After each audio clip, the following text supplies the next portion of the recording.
Melba, who was a strikingly attractive girl, soon found herself courted by Mackay's young bachelors, and gradually one of the young men began to stand out from the rest. He was Charles Nesbitt Armstrong, the penniless younger son of an Irish baronet. He was tall, handsome, a daredevil rider, and the type of young man who acts first and thinks afterwards. His nickname was Kangaroo Charlie, and that was a reference to his boxing prowess. He was very sexy and very attractive. For a girl who was still reeling from the death of the two best-loved people in her life and who was desperate for love to replace them, Charlie's advent must have seemed heaven sent. Within months, she was insisting on marrying him. Charlie and Melba were married in Brisbane, returning quickly to Melbourne for their honeymoon. Soon afterwards, Charlie accepted David Mitchell's offer of a manager's job on the Mackay plantation and sailed up north, leaving Melba, now pregnant, to join him 2 months later.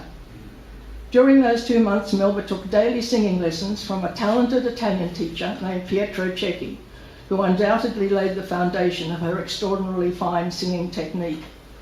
It was already clear that the girl who had decided at 16 that she would be musically famous, I thought it was 15, but 16, had taken note of the travelling opera troupe and was stealthily preparing herself for a possible future life as an opera singer. In due course, Melba returned to Mackay. Her son was born, the wet season set in, and everything went from bad to worse. Both she and Charlie had explosive tempers and their quarrels proliferated. One suspects that Melba's postnatal anxiety was high. After all, it was only 18 months since infant Veer's death, and here she was with another infant in her charge and no sympathetic family to support her. Shut up in a tiny house, which you can still visit, with the rain drumming on the roof, she'd reached the end of her tether. She wrote a letter to Pietro Cecchi saying that she and her husband were needing money and that they had decided she should return to Melbourne and prepare to join a travelling opera troupe. This was a lie. Charlie decided no such thing, and he wouldn't have got him near it, a travelling opera troupe. But it's possible that at that moment of writing, she persuaded herself to believe it. A month later, she and the baby sailed for the security of Melbourne and her father's house. Back beside the Yarra River, she commenced singing and began to sing professionally in the hope of raising money for a trip to Europe.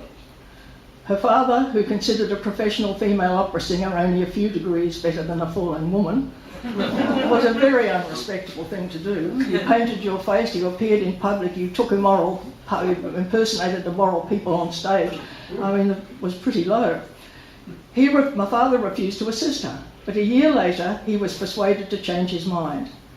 In 1885 he was appointed Victorian delegate to the Indian and Colonial Exhibition in London, and Melba seized her chance. She argued so long and so hard to accompany him that at the end he gave in with one proviso. Her husband and child and sisters should go with them. Charlie was summoned from Mackay, and the Mitchell party arrived in London in May of 1886. Melba brought letters of recommendation to well-known English musicians and impresarios, but the results were disappointing. Arthur Sullivan of Gilbert and Sullivan fame auditioned her. All he offered her was an apprenticeship in the Savoy Opera Chorus, and the impresario Carl Rosa didn't even bother to keep the appointment. Her father and husband were delighted by her lack of success, but Melba still had one last shot to fire. She persuaded her father to finance a trip to Paris for her to audition for Matilda Marchesi, one of the most successful teachers of singing in Europe. If that failed, she said she would go back to Australia. At her audition in Paris, Melba sang A Forse Lui from La Traviata, with the formidable Madame Marchesi herself accompanying at the piano. Halfway through the aria, Madame stopped abruptly and ran out of the room.